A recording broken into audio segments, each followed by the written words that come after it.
Oh my God, there's a new picture.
Good morning, and welcome to the First Unitarian Universalist Society of Albany. My name is Reverend Sam Trumbore, and I'll be leading the service this morning with the support of Leah Purcell and Eric Van Housen. Our musicians will be Elena Karpov, Randy Rosette, Chris Jensen, and our special guest, Olivia Karasniks. Before we begin, please check to make sure your microphone is muted. Please also be mindful of your speech while on Zoom, as microphones have a way of accidentally getting unmuted. This will minimize any disruption of our service.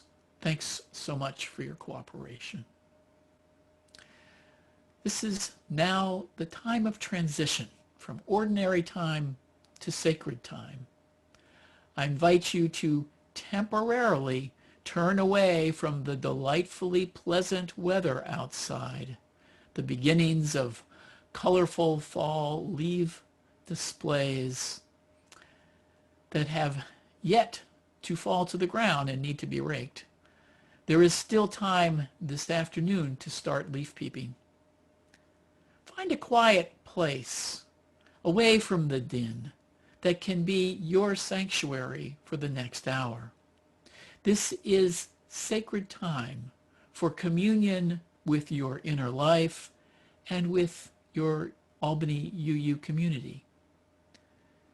Zoom will present you a frame to hold the representations, the sounds, the music, the poetry, the prose, to lift your heart, broaden your mind, move you to do justice in the world, in the service of building beloved community. While we cannot be physically present together this morning, we can make sacred space together through our intention to honor this time and our virtual presence. May this be holy and sacred time for each of us as we join together in this celebration of life. And our prelude this morning is Tumbalala, like a traditional Russian Jewish folk song, and our musician. And let us light our chalice together with the words you'll see on the screen. Welcoming all free seekers of truth and meaning, we gather to excite the human spirit, to inspire its growth and development, to respond morally and ethically to a troubled world, and to sustain a vital and nurturing religious community. And let us sing together, Gathered Here by Phil Porter, and song leaders are Randy and Chris, and this is around, so pick whatever section you want to sing.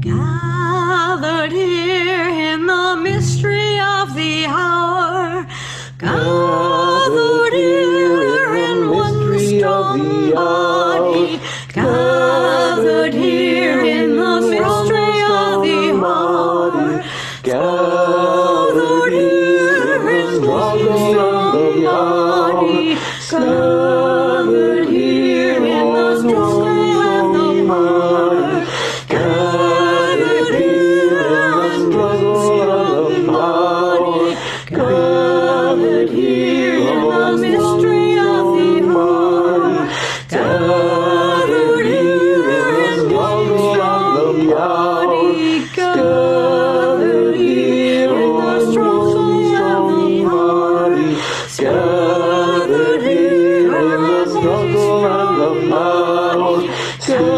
gathered here in the mystery of the heart, gathered here in the struggle of the body, gathered here in the struggle of the body, gathered here in the struggle of the body, gathered here in the mystery of the heart, gathered here in the struggle of the body, gathered here in the struggle and the heart, Spirit draw near, Spirit draw near.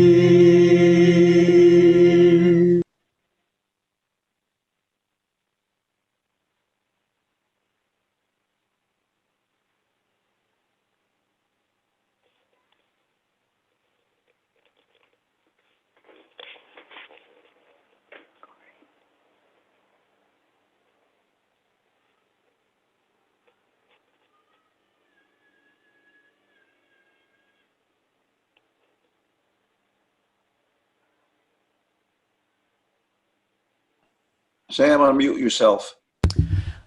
We want to welcome the UU folks who are joining us on Facebook this morning.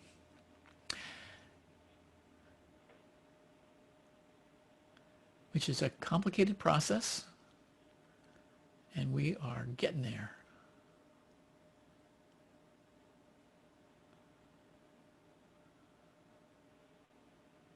I hope.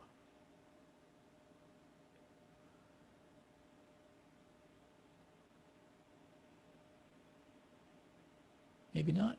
We'll see. You can tell by that big black screen that Chris is playing with the parameters for Facebook to try to get it going. It's not always easy to get it working.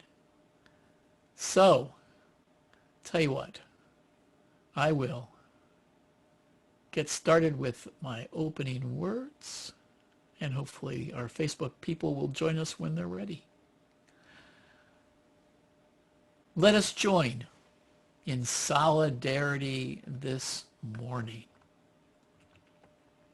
with our Jewish siblings. Historically, Unitarians have found common cause with Judaism in our affirmation of the unity of God. That declaration of faith is in the Shema. Hear, O Israel, the Lord our God, the Lord is one. Now hear, O Unitarian Universalists, another version of that statement closer to a contemporary UU understanding. Hear, O humanity, The spirit of life and the sacred earth are one. Tonight is the beginning of Yom Kippur, one of the holiest days of the Jewish calendar, the culmination of the days of awe that follow Rosh Hashanah. As each of us is so moved, may we join the Jews around the world in a time of self-examination. May we ask ourselves to cast off our shortcomings from the past year. May we renew our faith and rededicate ourselves to our community. And Leah has a lovely wisdom story for us now. The theme of Yom Kippur.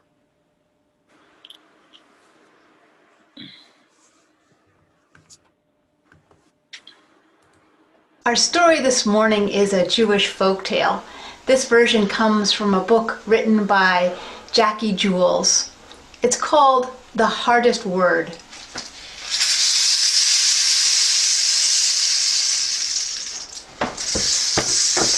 And in our story basket, we can see that we have some green cloth.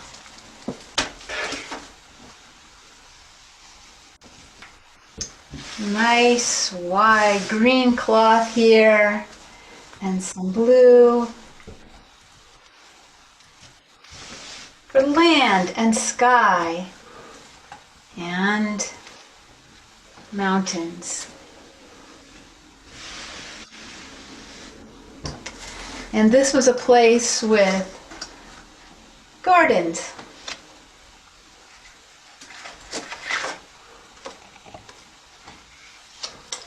And a big tree. Very big tree.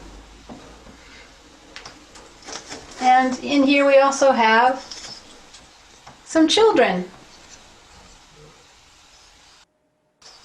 Now, long ago, when the world was new, there were many fantastic creatures. And one of them was a gigantic bird with golden wings and purple head feathers. It was called the Z's. The children loved to see him flying and admired how beautiful he looked. And the Z's loved the children and would often fly about for them. Now, one evening, when the stars had come out, the children were still playing, but the Z's, who was rather clumsy, was flying, and he knocked a star out of the sky, and it fell to the ground, where it made a big hole. Uh-oh, thought the Z's, this is not good, but I can fix it. So he flew up into the sky again, and this time he knocked down a rain cloud that fell into the hole. And then the water filled the hole. And so now the children had a nice swimming hole.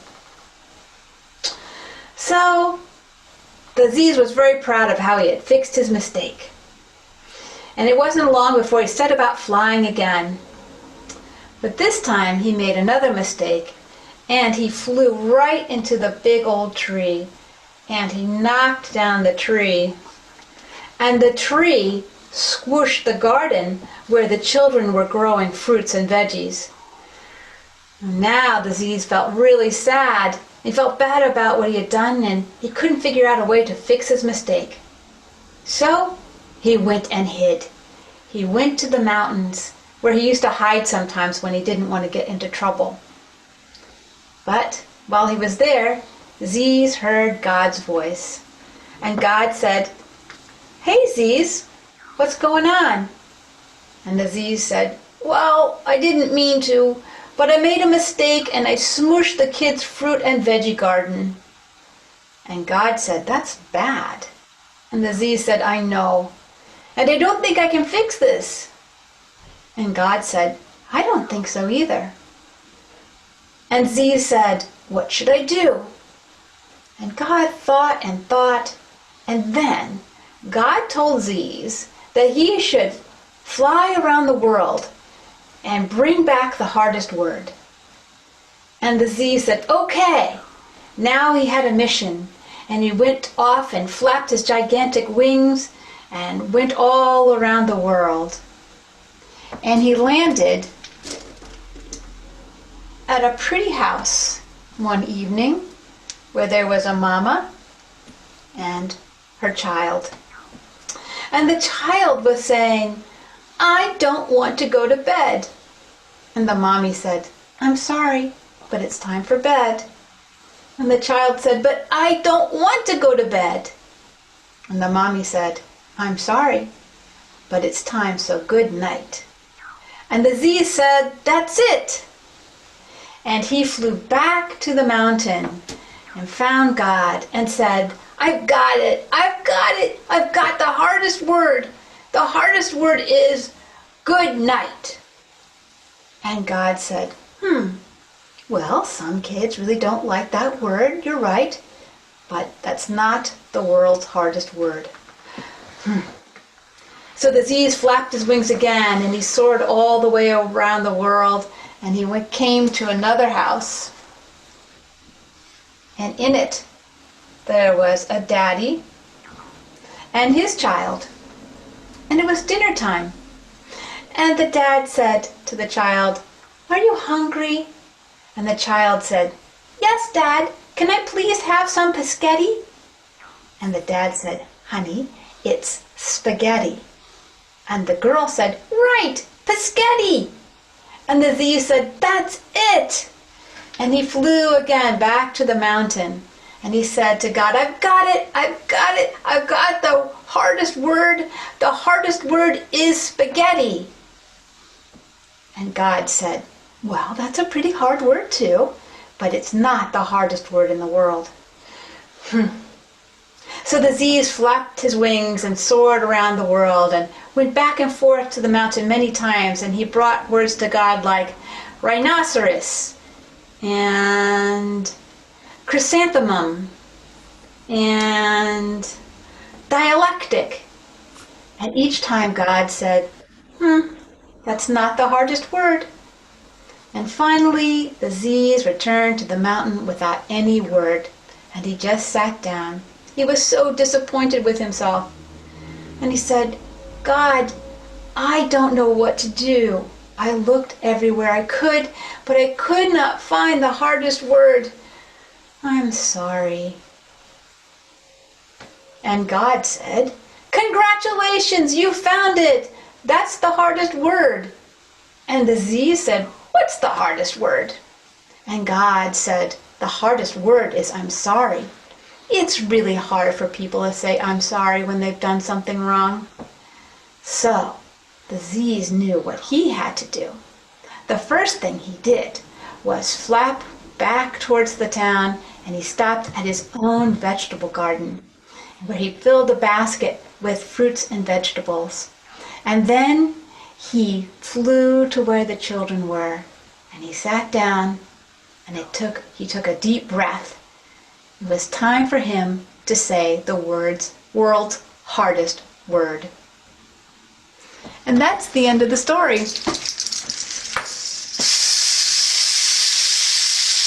But I wanted to tell this story in our Unitarian Universalist gathering because now is the time of year when Jewish people make their amends with other people. They say they're sorry for what they've done, and people forgive them.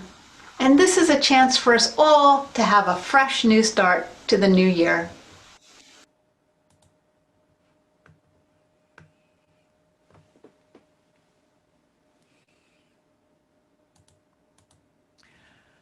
Thank you, Leah. Wonderful story. And let us turn inward now to contemplate that phrase, I'm sorry.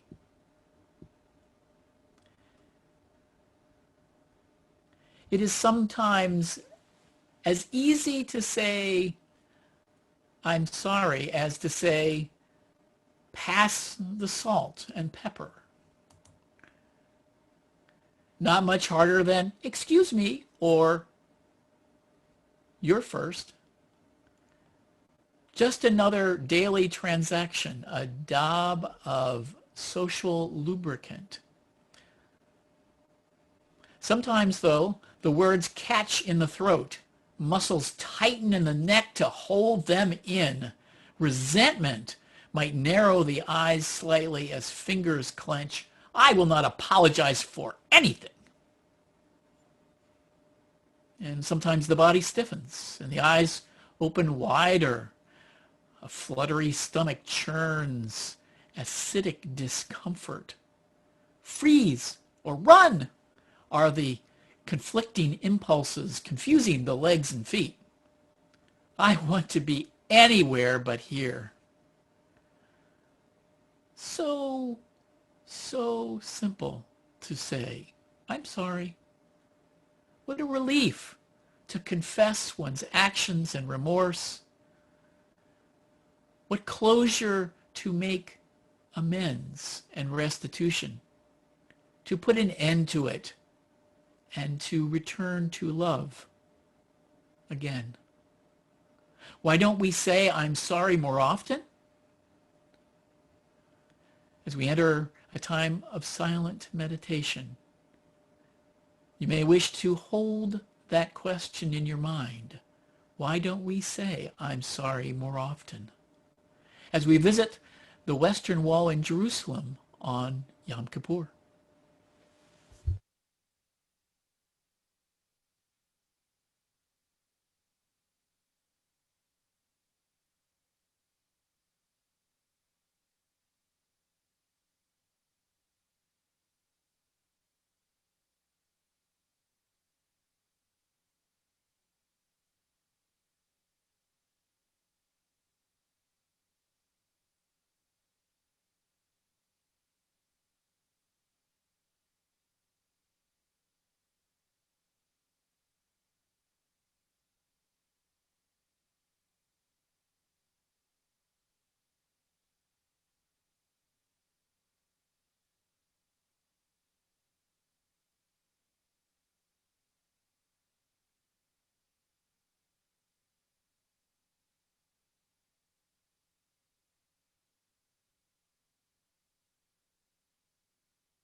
Yom Kippur is the culmination of 10 days of repentance that begin with Rosh Hashanah.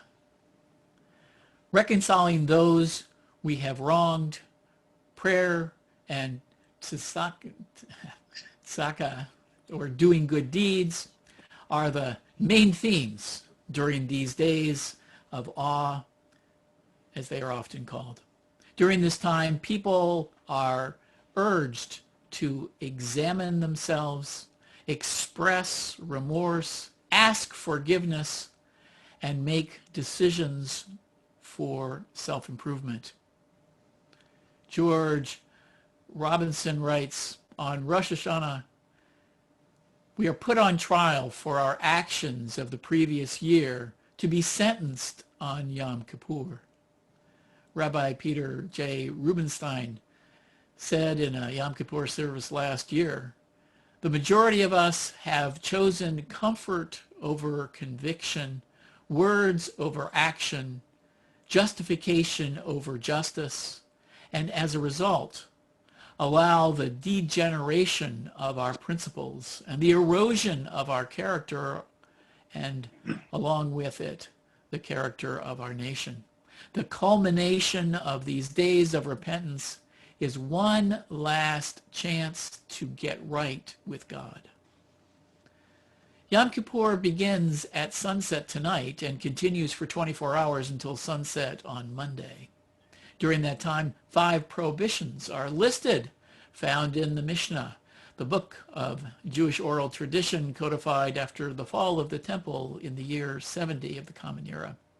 Number 1 was no eating and drinking, no wearing leather shoes, no bathing or washing, no anointing oneself with perfumes, and finally, no marital relations.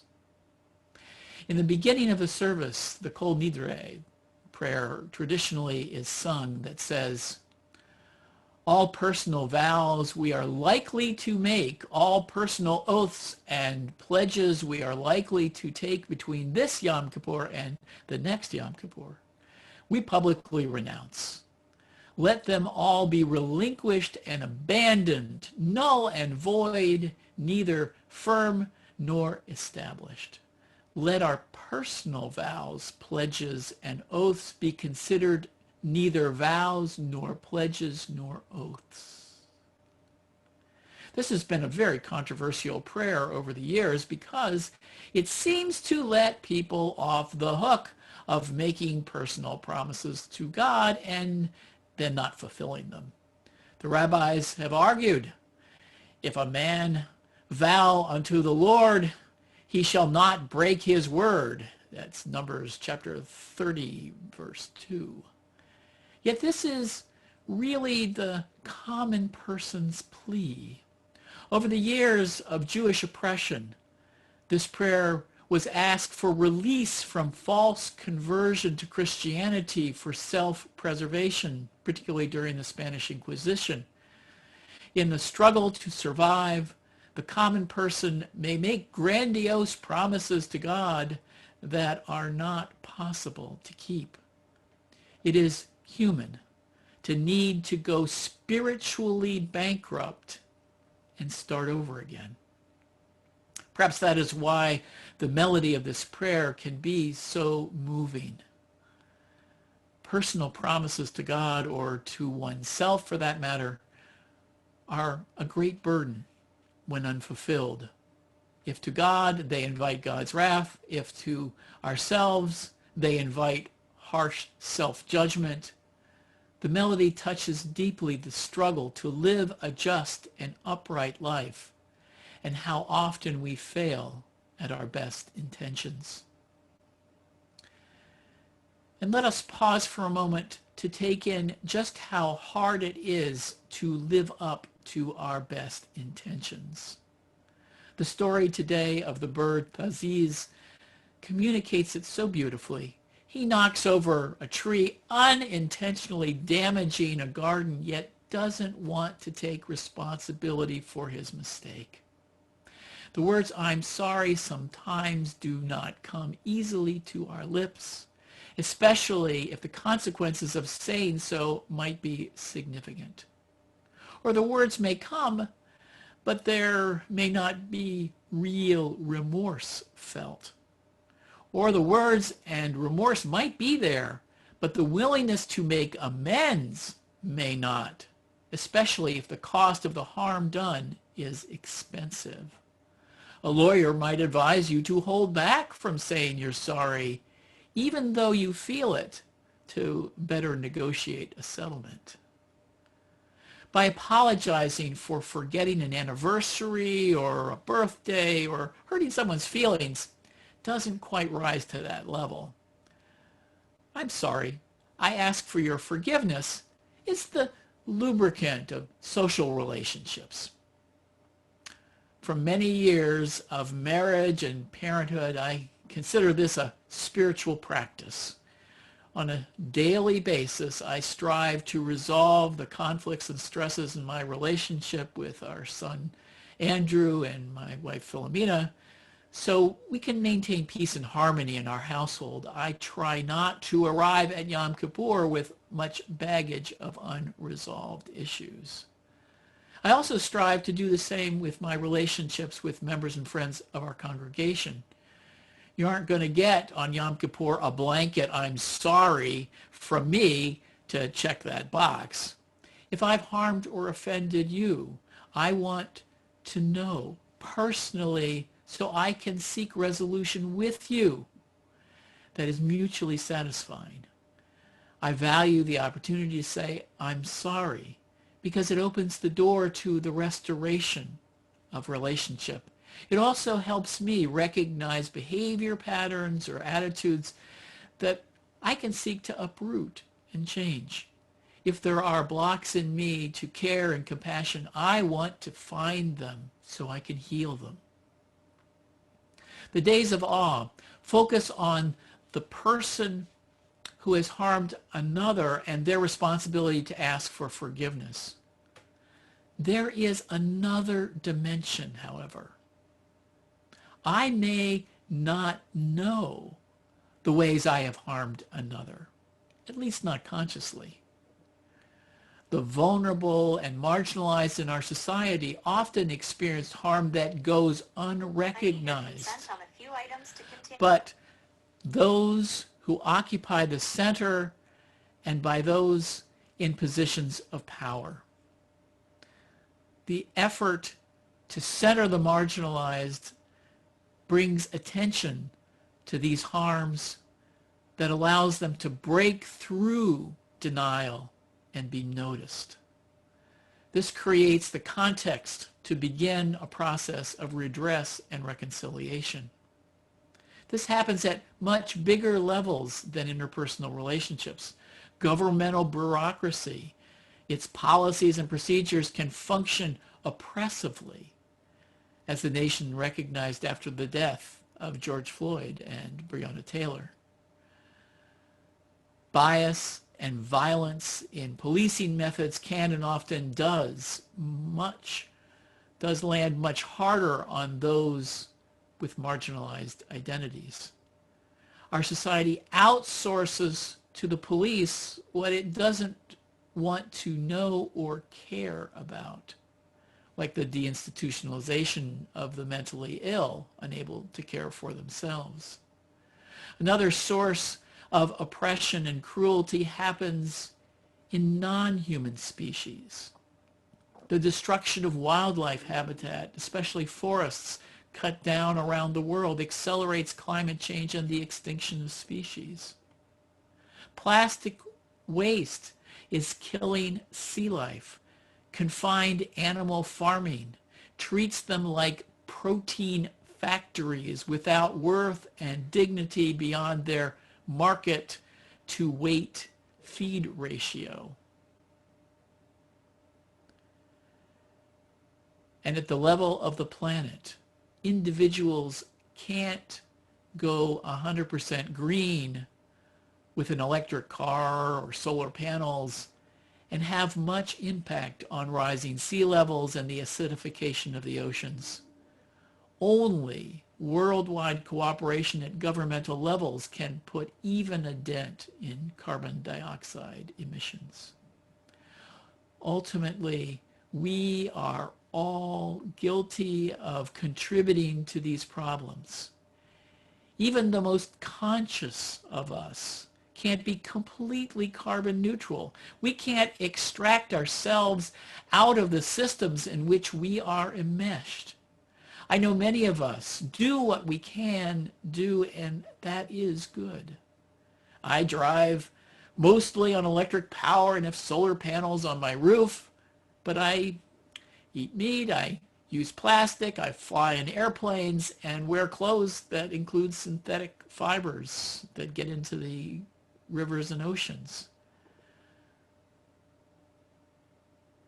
This is why Yom Kippur is so important. None of us can repair every relationship. None of us can reform our relationship with the earth to erase our impact on the planet. None of us as individuals can control the social and governmental institutions we must share with others who do not embrace our values. We can't control everything in our lives, or the lives of those around us. Ultimately, we are vulnerable to judgment, be it other human beings or the biosphere which we are incrementally threatening. Yom Kippur forces us to directly experience that vulnerability. It strips away our armor. Defenses like, I'm basically a good person. I try to do the right thing. People like me. I have a good reputation. I'm not responsible for the crimes of the past. My ancestors didn't have slaves. My favorite, I drive a Prius. Give it up. Give it up. All the ways we protect ourselves from the truth that just being here on this planet right now, we are contributing to making things worse. And it doesn't end there with absolute guilt. This isn't about hanging our guilty souls over the pit of hell undeserving of mercy. That's not the point. The goal is to experientially cut through our defenses and sense that vulnerability. For those of us on the margins, that doesn't take much, as it's a daily experience. For the well-defended, however, among us, this is a rare moment. When it does happen, however, from the rich to the poor, from the sick to the healthy, from the disabled to the temporarily able-bodied, from the privileged to the disadvantaged, we meet each other in that vulnerability. We meet in a common humanity of being on a journey through life from birth to death without ultimate security. And when we meet in our common humanity, our shared vulnerability, our dependence on one another to survive and thrive, real compassion arises. Real community is possible. Reconciliation and renewal is possible. The sounding of the shofar brings the day of fasting to an end amid fervent prayers for forgiveness. The feeling of remorse and vulnerability joined in communal prayer reconnects and restores. This is the moment to return to love again. This is one beautiful way to build beloved community. In our common humanity, our common vulnerability, we find and rediscover the love that weaves through all life and holds us together. And from that love, we find the willingness, the commitment, and the energy to go back into the world and fight for social change, fight against animal cruelty, fight for the sustainability of our planet. The work needed to repair the world, in Hebrew tikkun olam, can come from every direction, every corner of the world when we reconnect with the source. The source for that work is our willingness to experience the shared pain of brokenness that bonds us in our common humanity. Together and united, we can make the difference needed. So be it.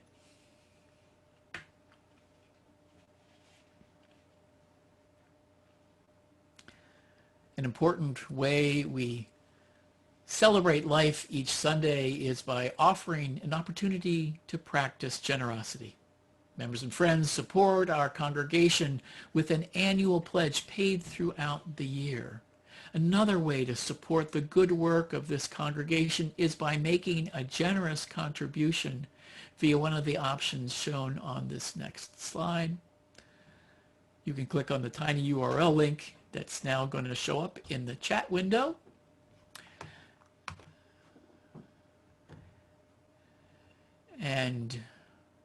Or you can send a text to the number shown on the screen. The examples on the slideshow show how to label your text to indicate the amount and the purpose of your intent of your gift. And I remind you that today is the Focus Food Pantry Sunday if you want to make a contribution there. We must now say goodbye to our Facebook friends. Consider joining us on Zoom next time by visiting Albany UU and signing up.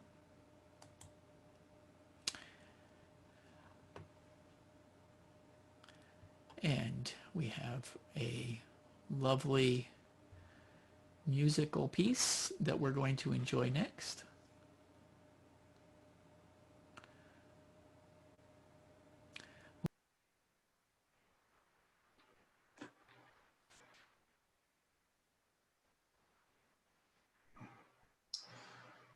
We enjoy welcoming guests and visitors to our service. If you are a guest or a visitor and you would like to tell us who you are and where you're from, you can click on the blue raised hand symbol in our participant window. Our technician will unmute you and invite you to speak. You may also, or instead, click on the visitor link and you'll find now in the chat window.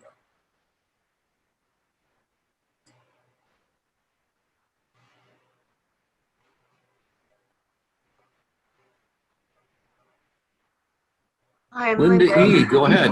Linda Exine from Glens Falls. Always a pleasure to be here. Thank you.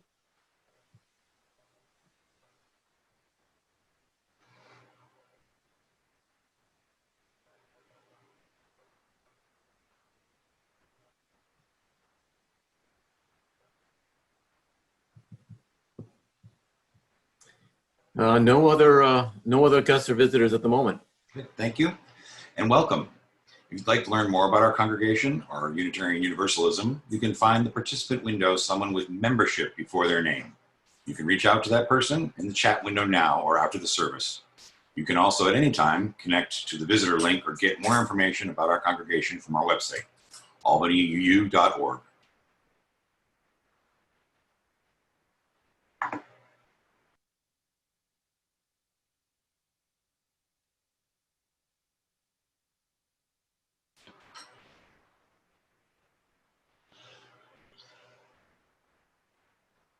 And now we'll go into our breakout rooms for a short community greeting with one another.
So, Chris, did you turn off the chat window? And I had forgotten about it, right? I turned off the chat window. You turned off the chat window. Okay, it wasn't turned back on, so only the co-host saw what was going into the chat, and I think it can. So yeah, so when we did the, I wondered why it was acting so peculiarly, and I was like, so when I put the offering stuff in, I don't think it showed up for everybody. Yeah. It's a learning experience. Yeah, I flipped it off in the middle of which you're supposed to do, yes. I flipped it off during the story because I noticed one pop up a chat comment pop up in the story. I thought, we don't want that. Okay. Okay. I got to just pay closer attention. I know we talked about it and that Leah texted me and said that the chat was off. I thought, uh-oh, no. So The other thing was I was noticing that my picture wasn't going out, at least when I was looking at my screen. But it's weird because sometimes when I have view on, I'm not sure if I'm seeing exactly what's going on out for other people. you mean you're on Facebook? Yeah. I was Well, no, watching. I mean, just, were you looking at Facebook? Yeah, I was. It was okay? Yeah, it looked fine. Good, excellent. Yep, Excellent. it looked fine. There was a lot of people unmuted though. Like somehow people are How getting, are people getting unmuted? I don't know. There's a couple people who I was trying to mute and I cannot mute people that come in that way or do something. They just won't mute for me.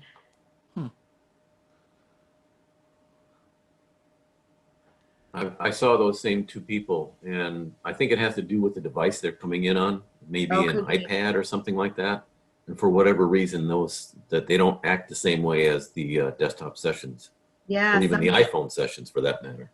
Yeah, it's very Yeah. strange. Yeah. Okay, I gotta close rooms and bring people back. All right, let's bring Yep. them back.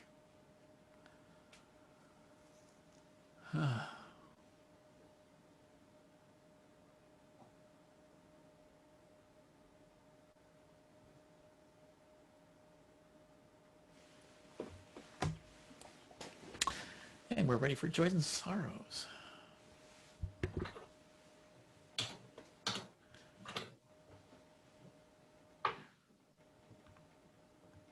I'm kind of, oh, never mind. Make sure that if you are coming back in muted to mute or unmuted to mute yourself.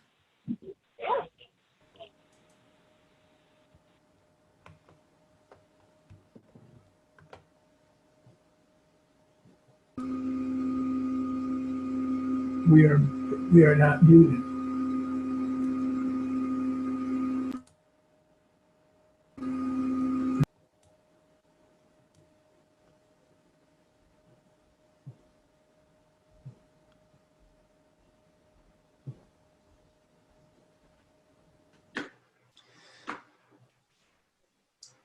This is the time set aside in our service for sharing significant personal milestones in our lives.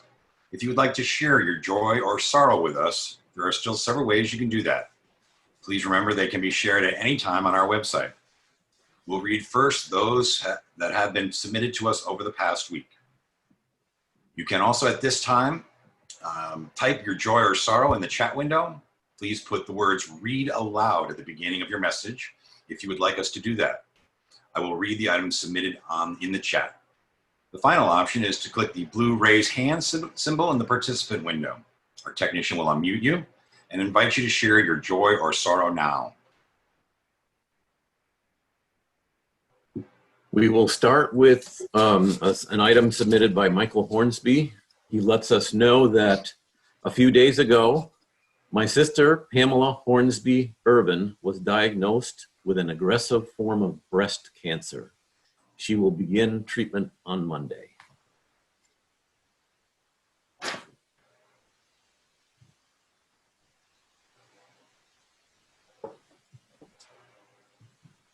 Any other folks want to speak? Raise the little blue hand.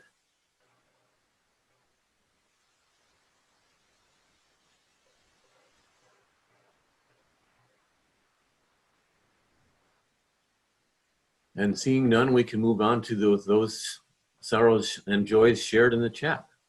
It looks like Carolyn Brady. Carolyn Brady. Can you hear people on the phone? Just curious. Yes. Yeah. Oh, can I say one on the phone? This is Christine. My concern is about the president naming someone for the Supreme Court justice. And if anybody has any suggestions about things that you can do, that can be done to oppose that and block that, I'd be all open ears. Thanks. I'm going to go back on mute. Carolyn Bradley, go ahead. Okay, I'm going to ask for positive thoughts and prayers for my brother Chet, who had a stroke several days ago. That's the bad news. The good news is he got to the hospital in time, got a clot busting drug, and has regained almost all of his speech and right arm movement. And he's now working on developing some strength in his right hand. So he's doing well and can still use as much positive energy being sent his way. His name is Chet.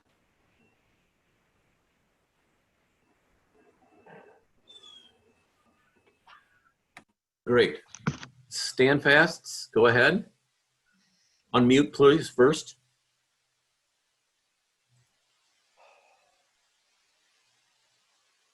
My sorrow is that my cousin's husband, Malin Rabusin, has passed away from COVID-19 plus advanced Alzheimer's disease.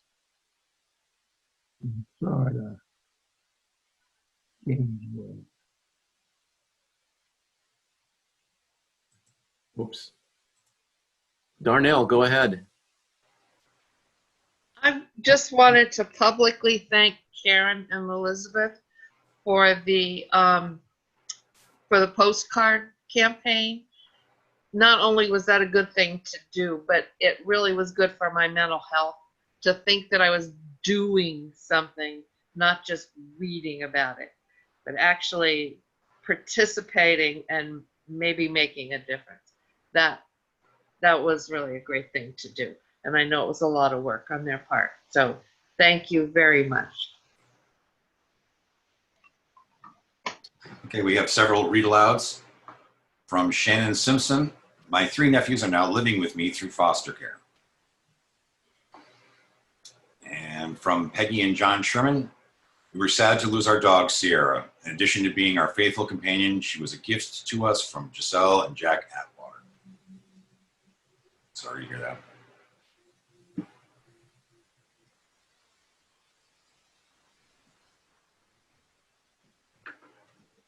That appears to be it.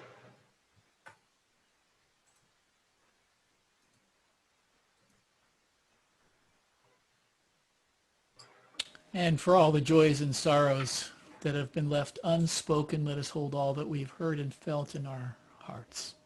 The prayer of affirmation that I have for you this morning comes from Terry Tempest Williams. And this was part of an unpublished poem of hers about the fires out west. But I think it's appropriate for this day, talking about the renewal process. And I'll be playing a recording of her rendition of this section of the poem that was included in a New York Times podcast, The Daily, which is the source that I got it from. So settle in and take in these words as a prayer.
Sam, I don't think the audio is coming through.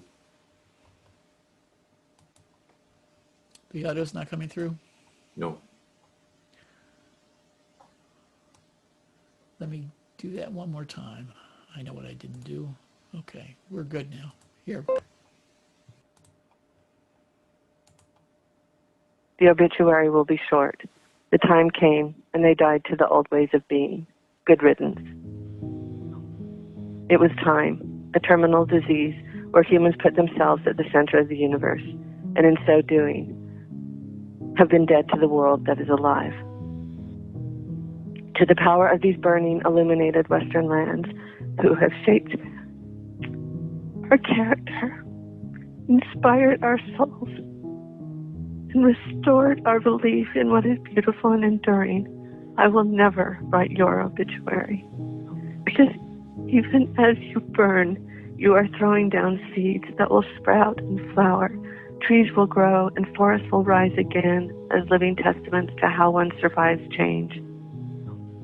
Let this be a humble tribute, an exaltation, an homage, an open-hearted eulogy to all we are losing to fire, to floods, to hurricanes and tornadoes, and the invisible virus that has called us all home and brought us to our knees. We are not the only species that lives and loves and breathes on this planet called Earth. May we raise a fistful of ash to all the lives lost that it holds. Grief is love. How can we hold this grief without holding each other? I will mark my heart with an X made of ash that says, the power to restore life resides here. The future of our species will be decided here, not by facts, but by love and loss. Let us cry every day like rain in the desert. Hand on my heart, I pledge of allegiance to the only home I will ever know.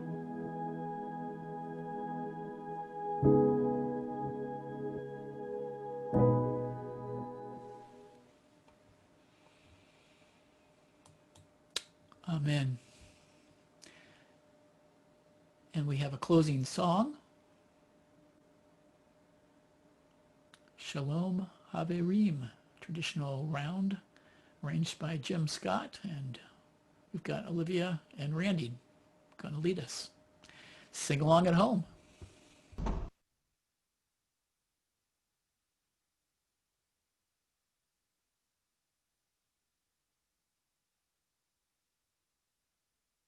Sam, you're muted. We'll extinguish the chalice with the words that you'll see on the screen in a moment. We extinguish these words, we extinguish this flame, not these words, but not the light of truth, the warmth of community, or the fire of commitment. These we carry in our hearts until we are together again, virtually or physically. And I have these words for our benediction. When the piercing sound of the shofar is heard tomorrow evening as the sun sets, may the trembling of our human frailty, our human vulnerability end in the sweet rain of forgiveness that washes clean our transgressions and restores our spirits as we face the new days ahead. May we be inscribed in the book of life for another year. May we use that precious year for good and for the good of humanity. Go in peace, make peace, be at peace. And our thanks go out to our ushers, Tammy, Don, Kathy, and Jean, our pastoral care associates, Eric and Dee, welcomer, Barb Manning, our musicians, Olivia, Elena, Randy, and Chris, our office support with Sapphire, and thanks to our technical support today, Chris Jensen.